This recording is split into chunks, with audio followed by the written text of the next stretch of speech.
Hello and welcome to a PHP Basics tutorial on the Foreach loop. The Foreach loop is a PHP loop which cycles through array keys. Within it you can manipulate these arrays key by key in each loop event, and it continues to loop until there are no more keys.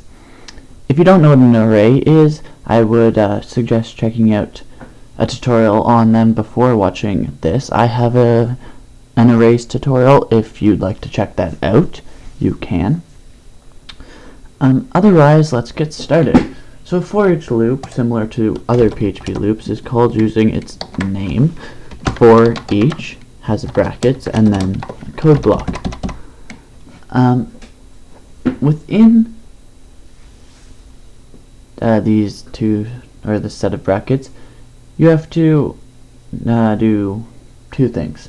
The first is you say your current array that you're working with. So say for each array, and you have the as keyword, a name for it to manipulate it within the block. So I'm just going to use for each array as x. And all this is saying is that each individual array key within this loop will be identified by x. And x is actually a variable in this case equal to the array. First it'd be a 0, and then 1, 2, 3, 4, 5, 111, etc. And so that's the condition that you call within your for each loop. So before we do that, let's get started and define an array. This is just going to be equal to a basic array with, I don't know, 5 keys. And let's have these keys all have different greetings for them. So our first one will be hey, second one hello, third one good day, and we'll have a what's up, and then we'll just have jam, exclamation mark, exclamation mark, exclamation mark, because that's how everyone greets each other. Anyways, then within this for each loop, we can now manipulate each individual array key, so each of these, using the variable x. So to start off, we're just going to echo x, and then a line break, and then we'll go back and we'll refresh this page.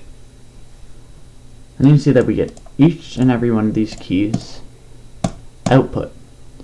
Oftentimes that's all a for each loop is going to do, is just output each individual array key in that manner, so that it's output as a HTML code rather than in the print_r function, where it's output as the array makeup with keys and stuff. Anyways, but that's not as far as they can go. For instance, we're going to make a second array up here, and this is going to be called exceptions. No, we're going to call it allowed, and we're going to space these both over, and it's going to be an array. And this is going to be an array with all the allowed greetings. We're going to have 3 of them. We'll have good day, hello, and jam allowed. Okay, so that's a second array. We're still going to loop through each array as x, but now we're going to do a check, and we're going to use the inArray function. So that's if in_array allowed, or array allowed, I think. What the inArray function does is it checks if the value, that has to be an x, if the value that you fed it is in the array that you've also fed it. And so if it is in the array allowed, we're going to echo x with a line break. If it's not, so else, we're going to echo, what should we echo? Failed greeting. because, you know, that greeting failed hard. So, if I run this script now, if I've done the inArray correctly, yes, except I forgot to line break the failed greeting. That's why it was appearing funny. So we're going to break that down as well.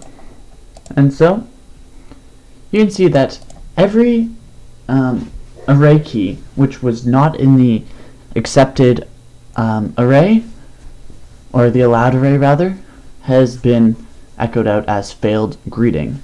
So we have failed greeting, hello, good day, failed greeting. Oops. And if you look, we have hey, which is not in here. So that comes as failed greeting. Hello, which is in there, so it's echoed hello. Good day, which is in there, so it's echoed as good day. What's up, echoed as failed greeting. And then jam, because everyone loves jam. And so that's basically how a for each loop works. You just have to remember that for each, then the array that you're working with as whatever you want it to be identified by in the loop.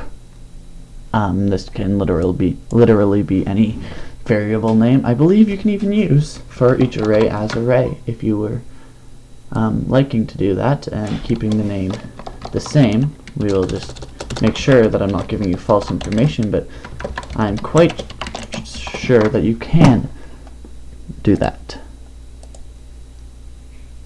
Yes, and so you'll get the output too. So if you'd like to keep the name the same, you can do that as well. But that's about it for this tutorial. I hope you learned something. If you have any comments or questions, please feel free to write them below or send me a message. And